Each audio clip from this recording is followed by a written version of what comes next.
சென்னையில் ஒரு சில இளம் பெண்களை ஒரு மர்ம நபர் கொலை பண்ண கொஞ்ச நேரத்திலே அவங்க உடம்பெல்லாம் கரும நிறமாக மாறுது.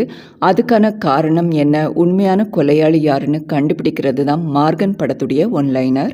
படத்தோட ஃபர்ஸ்ட் சீனில் ஒரு பொண்ணை ஸ்ருதிங்கிற இன்ஸ்பெக்டர் ஃபாலோ பண்ணிட்டு போகிறத காட்டுறாங்க. அவங்க கிட்ட ஃபோனில் யாரோ நம்ம எப்படி அந்த பொண்ணை ஃபாலோ பண்ணுறோமோ அதே மாதிரி கில்லரும் ஒவ்வொரு நொடியும் ஃபாலோ பண்ணிட்டு இருக்கான், அதனால ரொம்ப க்ளோஸாக வாட்ச் பண்ணுங்கன்னு இன்ஸ்ட்ரக்ஷன் கொடுக்குறாங்க. அடுத்ததாக கொஞ்ச நாட்களுக்கு முன்னாடி நடக்கிற சீனை காட்டுறாங்க. கார்த்திக்குங்கிற ஒரு ஆள் அவங்க கேர்ள் ஃப்ரெண்டுடைய பர்த்டே பார்ட்டி முடிச்சுட்டு வீட்டுக்கிட்ட ட்ராப் பண்ணிட்டு போகிறாரு. அந்த பொண்ணை ஹூடி போட்ட ஒரு மர்ம நபர் ஃபாலோ பண்ணிகிட்டே போய் கழுத்தில் ஒரு இன்ஜெக்ஷன் போடுவார். உடனே அந்த பொண்ணு அந்த இடத்துலையே துடிக்க இறந்து போயிடுவாங்க. உடம்பு முழுக்க கருப்பு நிறமாக மாறிடுது. மறுநாள் குப்பை ஆள்றவங்க குப்பை தொட்டியில் அந்த பொண்ணுடைய பாடியை பார்த்துட்டு போலீஸ்க்கு இன்ஃபார்ம் பண்ணுறாங்க. போலீஸும் கிரைம் சீனுக்கு வந்து இன்வெஸ்டிகேஷனை ஸ்டார்ட் பண்ணுறாங்க. இந்த நியூஸ் வைரல் ஆகுது. இந்த நியூஸை மும்பையில் ஏடிஜிபியாக வேலை பார்த்துட்டு இருக்கிற துருவுக்கு அவருடைய ஃப்ரெண்ட் ஃபார்வர்ட் பண்ணுறாரு. அந்த நியூஸை பார்த்ததுமே அவருக்கு ஏதேதோ ஞாபகங்கள் வருது. அவருக்கும் ஒரு பொண்ணு இருந்திருக்காங்க, அவங்களும் இதே மாதிரி தான் இறந்து போயிருக்காங்க. அதனால் துரு இந்த கேஸை இன்வெஸ்டிகேட் பண்ணுற டீமுக்கு ஹெல்ப் பண்ணலான்னு நினச்சிட்டு கிளம்பி சென்னைக்கு வராரு. அவரை வெல்கம் பண்ணுற ஐஜி உங்களை பார்த்து கிட்டத்தட்ட 10 வருஷம் ஆகுது, நீங்கள் இங்கேயே ஜாயின் பண்ணால் நாங்கள்லாம் ஹாப்பியாக இருப்போம்னு சொல்ல, இல்லை நான் கேஸுக்கு ஹெல்ப் பண்ணலான்னு மட்டும்தான் வந்தேன்னு சொல்லிடுவார். துரு கேஸ் ஃபைலை கேட்க அது வரைக்கும் கேஸை இன்வெஸ்டிகேட் பண்ணிட்டு இருந்த போலீஸ் ஆஃபீஸர் இந்த கேஸில் பெருசாக இன்வெஸ்டிகேட் பண்ணுறதுக்கு எதுவும் இல்லை, ஜஸ்ட் ரிவெஞ்ச் கில்லிங் தான் சொல்வார். ஆனால் துரு அதையெல்லாம் இக்னோர் பண்ணிட்டு கேஸ் ஃபைலை வாங்குவார். ஸ்ருதி அந்த கேஸில் துருவுக்கு அசிஸ்டண்ட்டாக அப்பாயிண்ட் ஆகுறாங்க.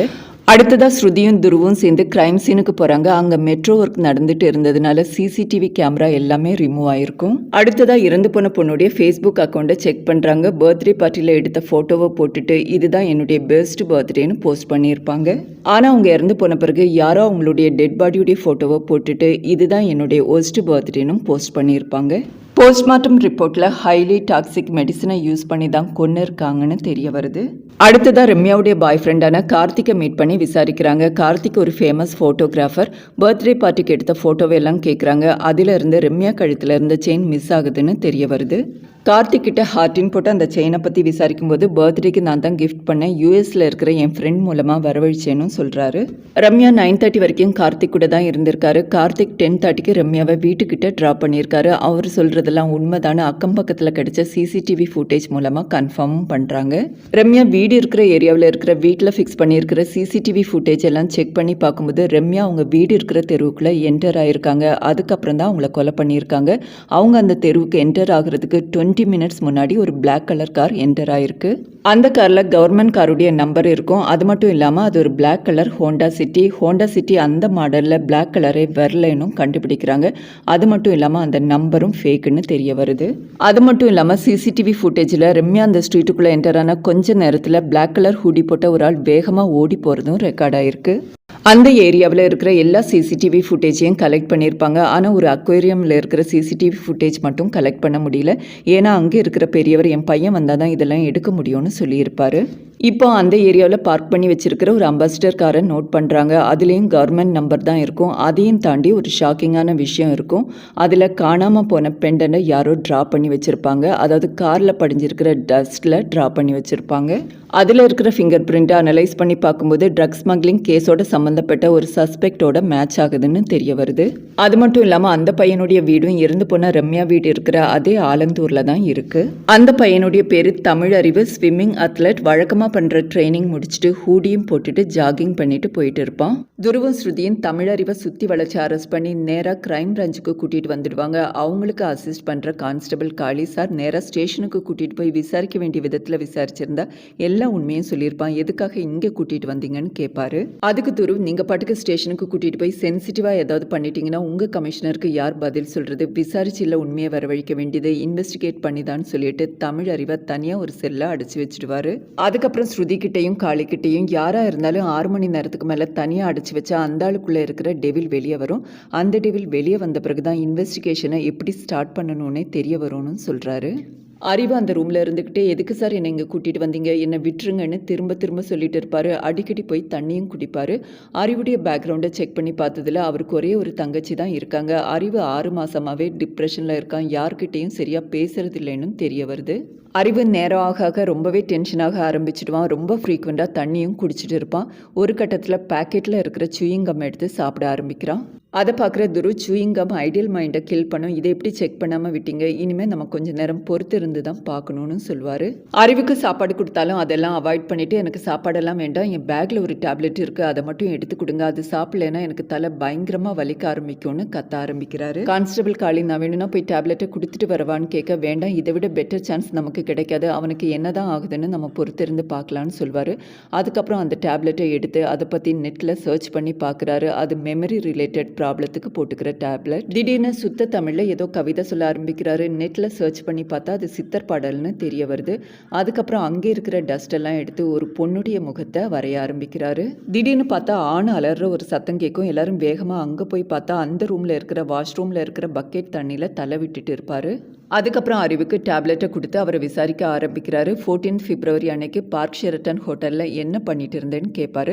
அதுக்கு அறிவு, அதை மட்டும் ஞாபகப்படுத்தாதீங்க சார், அதை நான் மறக்க விரும்புகிறேன், அதை பற்றி எதுவுமே கேட்காதீங்கன்னு திரும்பவும் சொல்வார். திரும்பவும் துரு, நீ வரைஞ்சது ரம்யா தானே, அந்த பொண்ணை தானே நீ கொலை பண்ணேன்னு கேட்க, நான் வரைஞ்சது ரம்யா தான் சார், ஆனால் நீங்கள் நினைக்கிற ரம்யா கிடையாது, அந்த ரம்யா யாருன்னு எனக்கு தெரியாது சார், தினமும் அந்த ரூட்டில் ஜாக்கிங் போவேன், அவ்வளோதான் எனக்கு தெரியும்னு சொல்கிறாரு. அடுத்ததாக துருவ், யார் இந்த டேப்லெட்டை உனக்கு சஜஸ்ட் பண்ணதுன்னு கேட்க, யாருமே எனக்கு சஜஸ்ட் பண்ணல சார், நானாக தான் கூகுளில் பார்த்து வாங்கி சாப்பிட ஆரம்பித்தேன், பேட் மெமரியை மறக்கிறதுக்கான டேப்லெட்டுன்னு சர்ச் பண்ணி பார்த்தேன், இந்த டேப்லெட்டை சஜஸ்ட் பண்ணிச்சுன்னு சொல்கிறாரு. இப்போ அறிவுடைய ஃப்ளாஷ்பேக்கை காட்டுறாங்க. அறிவு காதலிச்ச பொண்ணு பேரும் ரம்யா தான். 2 பேரும் காலேஜில் ஒன்றா படிச்சுட்டு இருப்பாங்க. ரம்யா தான் அறிவுக்கு ஃபர்ஸ்ட் ப்ரப்போஸ் பண்ணது கூட. அறிவுடைய அப்பா அம்மா சின்ன வயசுல இறந்து போயிருப்பாங்க. ஒரே ஒரு தங்கச்சி தான் ஸ்போர்ட்ஸ் கோட்டாவில் காலேஜ் சேர்ந்துட்டு ரேப்பிடோ ஓட்டி குடும்ப செலவையும் பார்த்துட்டு இருக்காரு.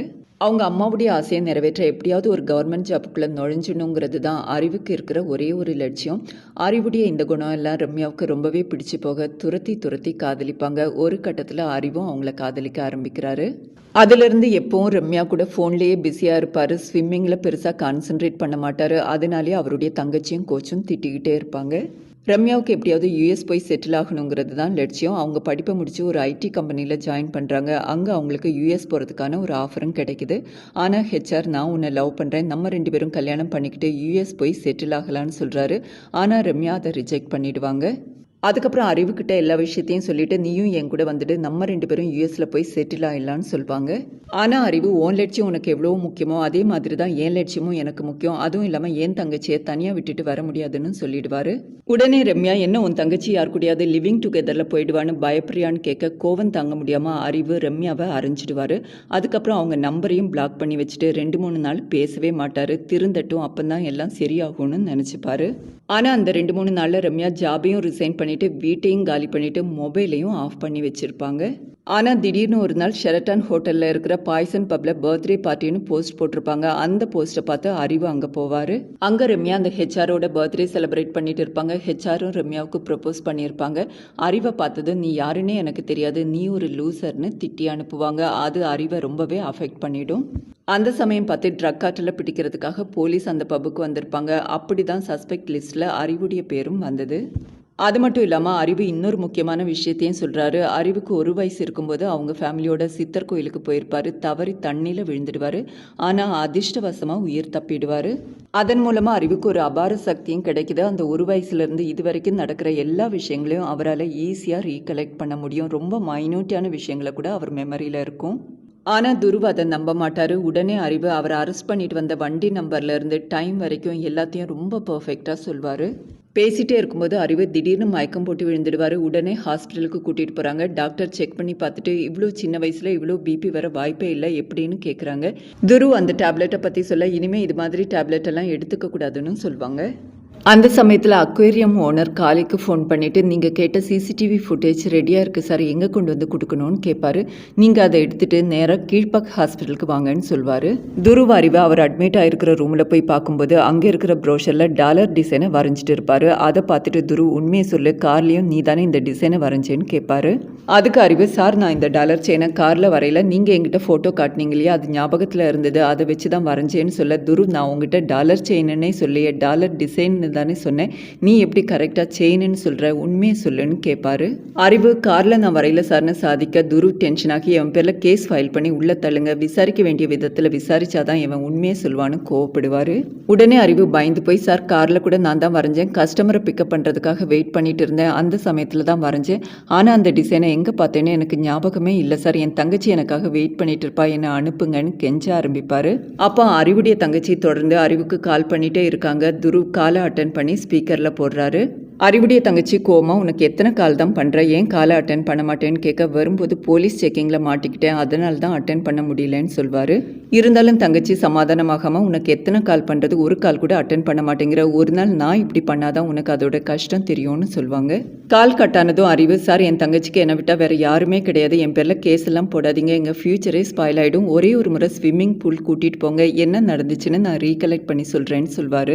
துருவ் ஸ்ருதி காளி சேர்ந்து அறிவை ஸ்விம்மிங் பூல் கூட்டிகிட்டு போகிறாங்க. அவர் அண்டர் வாட்டருக்குள்ளே போய் கொஞ்ச நேரம் ஆகியும் திரும்ப வர மாட்டார்.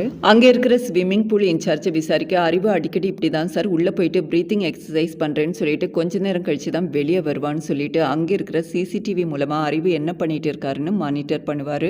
அப்போ அந்த அக்வேரியம் ஓனர் காளிக்கு ஃபோன் பண்ணிட்டு அவங்க ஸ்விம்மிங் பூலில் தான் இருக்காங்கன்னு தெரிஞ்சதும் நேராக அங்கே வந்து பென் டிரைவை கொடுக்குறாரு. அறிவுக்கு தண்ணியில் இருக்கும்போது நடந்த விஷயங்களெல்லாம் ரீகலெக்ட் பண்ணி பார்க்குறது ரொம்பவே ஈஸி. அன்னைக்கு அவர் ஜாகிங் பண்ணிக்கிட்டு அக்வேரியம் கிட்ட வரும்போது நின்று மூச்சு வாங்கிட்டு இருப்பாரு. அப்போ தண்ணியுடைய ரெஃப்ளெக்ஷனில் அந்த டாலரை பார்த்துருக்காரு.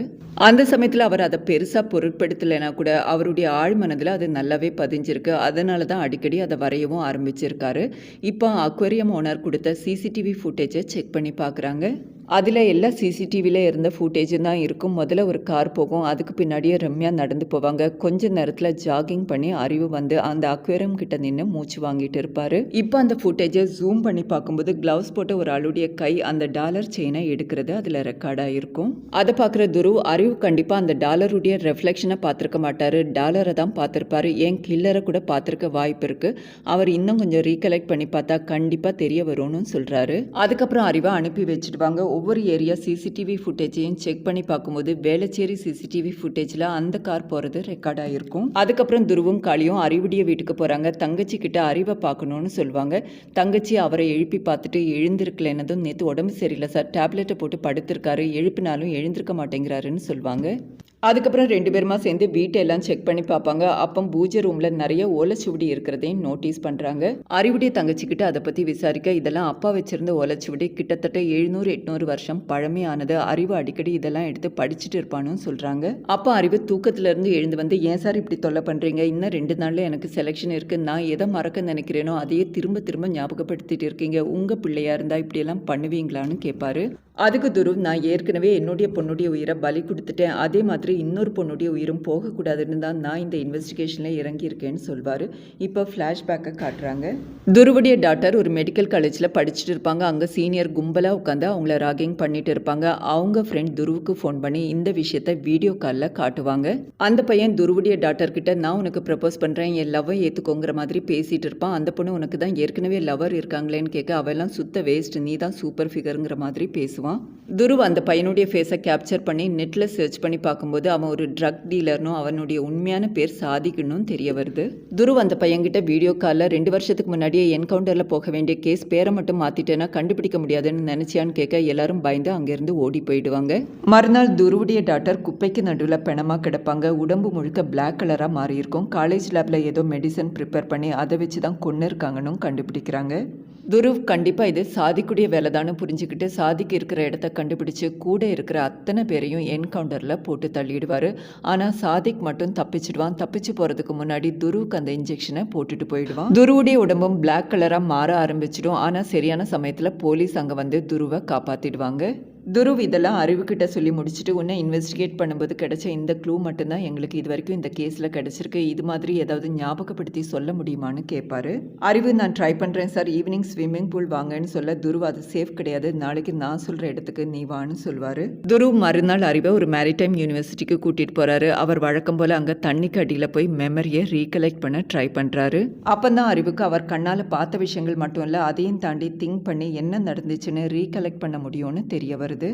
அதாவது ஒரு இன்சிடென்ட் நடக்கும்போது அந்த இடத்துல அறிவு இல்லைன்னா கூட அங்கே என்ன நடந்துச்சுன்னு அவரால் ரீகலெக்ட் பண்ணி சொல்ல முடியும். அறிவு அன்னைக்கு நடந்த இன்சிடென்ட்டை ரீகலெக்ட் பண்ண ட்ரை பண்ணுறாரு. ஹூடி போட்ட அந்த கில்லர் புதிருக்கு நடுவில் இருக்கிற டாலர் செயினை எடுத்துட்டு அம்பாசிடர் காரில் போகிறாரு. அந்த கார் கொஞ்சம் தூரம் போனதும் டிக்கியில் இருக்கிற ரம்யாவுடைய டெட் பாடி எடுத்து ஒரு டஸ்ட்பினில் போட்டுட்டு திரும்பவும் காரை ஸ்டார்ட் பண்ணி போகிறாரு. ஒரு பிரிட்ஜு, சூப்பர் மார்க்கெட் எல்லாத்தையும் தாண்டி ஒரு ஏரியாவுக்கு வந்து கிராஸ் போட்டு ஒரு வீட்டுடைய வாசலில் காரை நிப்பாட்டி மேலே ஏறி போகிறாரு. அறிவும் ஃபாலோ பண்ணிக்கிட்டே பின்னாடி போகிறாரு. ஆனால் ஒரு ஆந்தை குறுக்க வர ஆந்தியை பார்த்து பயந்துடுவார். அவருடைய ஹார்ட் பீட்டும் கம்மியாக ஆரம்பிக்குது.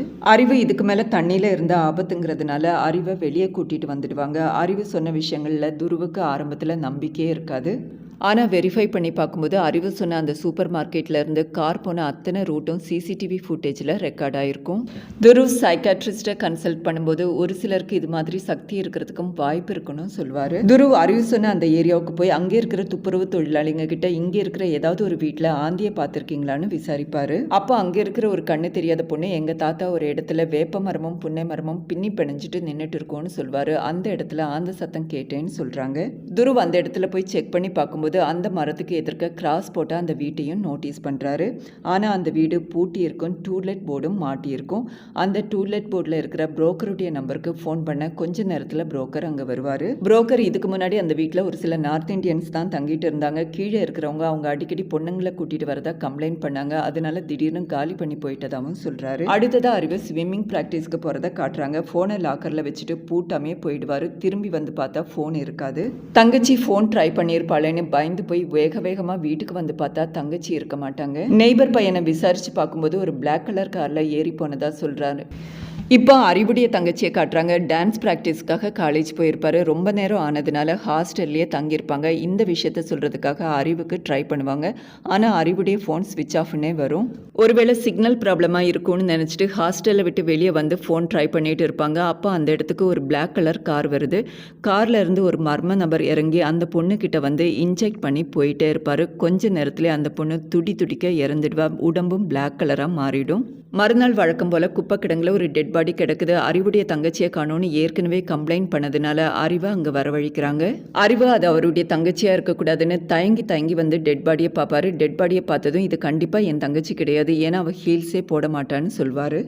அப்போ அறிவுடைய தங்கச்சி அறிவுக்கு கால் பண்ணுறாங்க. அவங்க வீட்டுக்கு வந்திருப்பாங்க. நெய்பர்ஸ் அறிவு தங்கச்சியை காணோன்னு தேடிட்டு இருக்கிற விஷயத்த சொல்லியிருப்பாங்க. தங்கச்சி உயிரோடு இருக்கான்னு தெரிஞ்ச பிறகு தான் அறிவுக்கு உயிரே வரும். அப்போ தான் அவருக்கு ஒரு விஷயம் புரியுது. தங்கச்சியை யாரோ கொலை பண்ண மாதிரி அவர் தான் ஹாலுசினேட் பண்ணி பார்த்துருக்காரு. இறந்து போன பொண்ணு ஷாலினிங்கிற காஸ்மெட்டாலஜிஸ்ட்னு தெரிய வருது. ஷாலினியுடைய பாடியை போஸ்ட்மார்ட்டம் பண்ண டாக்டர் ப்ராப்பர் மெடிக்கல் ப்ரொசீஜர்ஸ் தெரிஞ்சவங்க யாரோ தான் இந்த கொலையை பண்ணியிருக்காங்கன்னு சொல்கிறாங்க. அறிவுக்கு மறுநாள் காலையில் 6 மணிக்கு செலெக்ஷன் இருக்குது. இருந்தாலும் திரும்ப ஒரு முறை கொலைக்காரன் யாருன்னு கண்டுபிடிக்க ட்ரை பண்ணலான்னு நினச்சி ஸ்விம்மிங் பூல் போவார். இப்போ அந்த கில்லருடைய வீட்டில் நடக்கிற விஷயங்களை பார்க்குறாரு. அந்த கில்லருடைய வீட்டில் தான் டாலர் செயின் இருக்கும். அந்த கில்லர் ஒரு டைரியும் வச்சுருப்பாரு. கில்லர் அந்த டைரியை ஓப்பன் பண்ணி பார்க்குறாரு. அதில் இறந்து போன பொண்ணுங்களுடைய ஃபோட்டோ இருக்கும். அந்த ஃபோட்டோலெல்லாம் கிறுக்குவார். அதுக்கப்புறம் அங்கே ஒரு டைம் மேகசின் இருக்கும். அந்த மேகசினை எடுத்து அதுலேயும் கண்ணா பின்னான்னு கிறுக்க ஆரம்பிக்கிறாரு. அந்த கில்லருடைய கோபம் முழுக்க கிறுக்கல்ல வெளிப்படுத்துவார். இப்போ கில்லர் முகமுடிய கழட்ட ஆரம்பிக்கிறாரு. அதே சமயம் அறிவு ரொம்ப நேரம் தண்ணியில் இருந்ததுனால அவருடைய ஹார்ட் பீட் கம்மியாக ஆரம்பித்து மயக்கம் போட்டு விழுந்துடுவார். அவரை ஹாஸ்பிட்டலுக்கு கூட்டிகிட்டு வந்து அட்மிட் பண்ணுவாங்க. 48 ஹவர்ஸ்க்குள்ளே கண் விழிக்கலைன்னா கோமா ஸ்டேஜுக்குள்ளே போயிடுவார்னு டாக்டர் சொல்லுவாங்க. அன்கான்ஷியஸாக இருக்கிற அறிவுக்கு திடீர்னு அவருடைய செலெக்ஷன் ஞாபகத்துக்கு வர தூக்கத்திலிருந்து கண் விழிச்ச மாதிரி திடீர்னு எழுந்திருப்பாரு. ட்ரெஸ்ஸை மாற்றிக்கிட்டு ஜாகிங் பண்ண ஆரம்பிக்கிறாரு. நேராக செலெக்ஷன் நடக்கிற இடத்துக்கு போவார். பின்னாடியே துருவும் ஃபாலோ பண்ணிட்டு போவார்.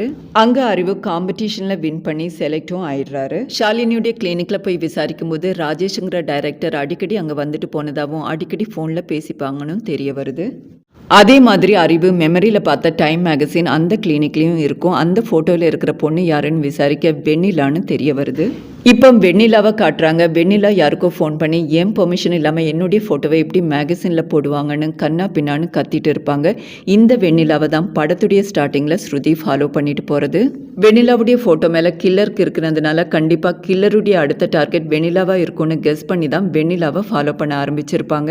இப்போ வெண்ணிலா கிளம்பி நேராக டைரக்டர் ராஜேஷுடைய ஆஃபீஸ்க்கு போகிறாங்க. அவர் PV சிந்துவுடைய பயோகிராஃபியை படமாக எடுக்கிறதா இருக்காரு. அதுக்கான பைலட் ஷூட்டிங்கே முடிச்சிருப்பாரு. அந்த ஷூட்டிங்கில் வெண்ணிலா வெண்ணிலா தான் ஹீரோயினாக நடிச்சிருப்பாங்க. ஆனால் அந்த பைலட் ஃபிலிமை பார்த்து ப்ரொடியூசருடைய பொண்ணு இம்ப்ரெஸ் ஆகி நானே இந்த படத்தில் ஹீரோயினாக நடிக்கிறேன்னு சொல்லிடுவாங்க. அதனால் டைரக்டர் ராஜேஷ் வெண்ணிலா கிட்ட சொல்லாமையே அவங்கள படத்தில் இருந்து ரிமூவ் பண்ணிடுவார். அதை கேட்டதும் வெண்ணிலா டென்ஷன் ஆகி 6 மாதமாக நீங்கள் சொன்ன அத்தனை ஸ்கின் ட்ரீட்மெண்ட்டையும் பண்ணிட்டு இருக்கேன், சர்ஜரி மட்டும்தானே மிச்சம், அதை பண்ண முடியாதுன்னு சொன்னேன், இப்போ அதையும் பண்ணுறதுக்கு நான் ரெடியாக இருக்கேன், ஆனால் படத்தில் இருந்து ரிமூவ் பண்ணாதீங்கன்னு கெஞ்சுவாங்க. ஆனால் டைரக்டர் இந்த படத்தில் சான்ஸே இல்லை, வேணும்னா அடுத்த படத்தில் பார்க்கலாம், இது ஒரு பேன் இண்டியா ப்ராஜெக்டாக உருவாயிட்டு வருது, உனக்காக அதை ஸ்டாப் பண்ண முடியாதுன்னு சொல்லிடுவார். வெண்ணிலா அங்கேருந்து அப்செட்டாக வெளியே வரும்போது ப்ரொடியூசருடைய பொண்ணு நீ தானே பைலட் ஃபிலிமில் நடித்த, ரொம்ப நல்லா நடிச்சிருந்த, எனக்கு கோச்சிங் கொடுப்பியான்னு கேட்பாங்க. அதுக்கப்புறம் ஈவினிங் பார்ட்டி இருக்குது வந்துடணும் இன்வைட் பண்ணுவாங்க. அங்கேருந்து கிளம்புற வெண்ணிலாவை ஸ்ருதி திரும்பவும் ஃபாலோ பண்ண ஆரம்பிக்கிறாங்க. ஆனால் சிக்னலில் மிஸ் பண்ணிடுவாங்க. இந்த விஷயம் தெரிஞ்சதும் துரு அறிவுக்கு ஃபோன் பண்ணி வெண்ணிலா வீட்டுக்கு போயிட்டு அவங்க வந்தால் எனக்கு இன்ஃபார்ம் பண்ணுன்னு சொல்லியிருப்பாரு. அறிவு வெண்ணிலா வீட்டுக்கு போவார். ஆனால் அந்த வீடு பூட்டி இருக்கும், அதனால வெளியவே வெயிட் பண்ணிட்டு இருப்பாரு. வெண்ணிலாவுடைய அந்த ஃபோட்டோவை எடுத்தது கார்த்திக் தான். துரு கார்த்திக்கையும் விசாரிக்கிறாரு. கார்த்திக் வெண்ணிலாவை ஒரு ஃபார்மசியில் தான் பார்த்தேன், அவளுடைய ஐஸ் ரொம்பவே அட்ராக்டிவாக இருந்தது, அதனால் ஆடில் நடிக்கிறதுக்காக கூப்பிட்டேன், ஆரம்பத்தில் ஒத்துக்கல, ரொம்ப கன்வின்ஸ் பண்ணி தான் ஒத்துக்க வச்சேன்னு சொல்கிறாரு. அதுக்கப்புறம் கொஞ்ச நாளில் வெண்ணிலா கார்த்திக்கு ப்ரப்போஸ் பண்ணியிருக்காங்க. ஆனால் கார்த்திக் அந்த ப்ரப்போசலை ரிஜெக்ட் பண்ணிட்டாரு. கார்த்திக் ரம்யாவுக்கு கொடுத்த அந்த டாலர் செயின் கூட வெண்ணிலா கார்த்திக்கு கொடுத்தது தான், வெண்ணிலா ஃபாரின்லேருந்து வரவழைச்சதுன்னு சொல்லியிருப்பாங்க.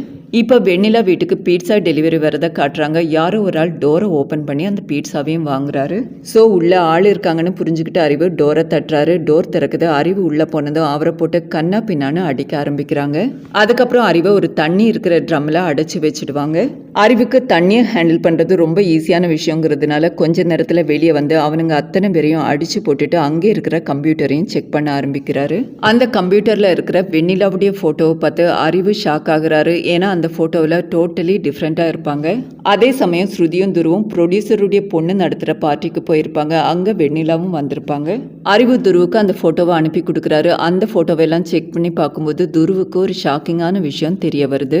வெண்ணிலாவுடைய உண்மையான பேரு மாயா. துருவுடைய பொண்ணை ராகிங் பண்ணி கொன்ன கும்பலில் மாயாவும் இருந்திருப்பாங்க. அடுத்ததாக ஃப்ளாஷ்பேக்கையும் காட்டுறாங்க. துருவுடைய பொண்ணை டீஸ் பண்ண சாதிக்கும் மாயாவும் லவ் பண்ணிட்டு இருந்திருப்பாங்க. சாதிக் மாயா எதிர்க்கே துருவுடைய பொண்ணுக்கு ப்ரப்போஸ் பண்ணியிருப்பாரு. அது மாயாவால் ஏற்றுக்கவே முடியாது. அதனால தான் மெடிசனை கண்டுபிடிச்சு அதை இன்ஜெக்ட் பண்ணி துருவுடைய பொண்ணை கொலை பண்ணது. அதுக்கப்புறம் சாதிக்கையும் அதே மாதிரி கொலை பண்ணியிருப்பாங்க. இந்த இன்சிடென்ட்டுக்கு அப்புறம் கொஞ்ச நாள் யார் கண்ணிலையும் தெரியாமல் மறைஞ்சு வாழ்ந்துட்டு இருப்பாங்க. அப்பந்தான் கார்த்திக் ஆட் ஷூட்டில் நடிக்க கூப்பிட்றது.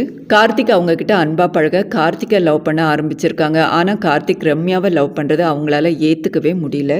அதுவும் அவங்க கிஃப்ட் பண்ண டாலரை ரம்யாவுக்கு கொடுக்கறத அவங்க கண்ணாலே பார்த்துருக்காங்க. அந்த கோவத்தில் தான் ரம்யாவை கொலை பண்ணது.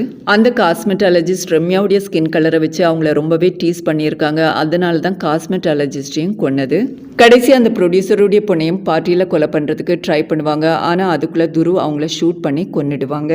ஸோ ரேசிசத்தால் சமுதாயத்தில் ஏற்படுற பிரச்சனைகளை இந்த படத்தில் படம் பிடிச்சு காட்டியிருக்காங்க. மீண்டும் ஒரு இன்ட்ரெஸ்டிங்கான வீடியோவில் உங்களை சந்திக்கிறேன். நன்றி, வணக்கம்.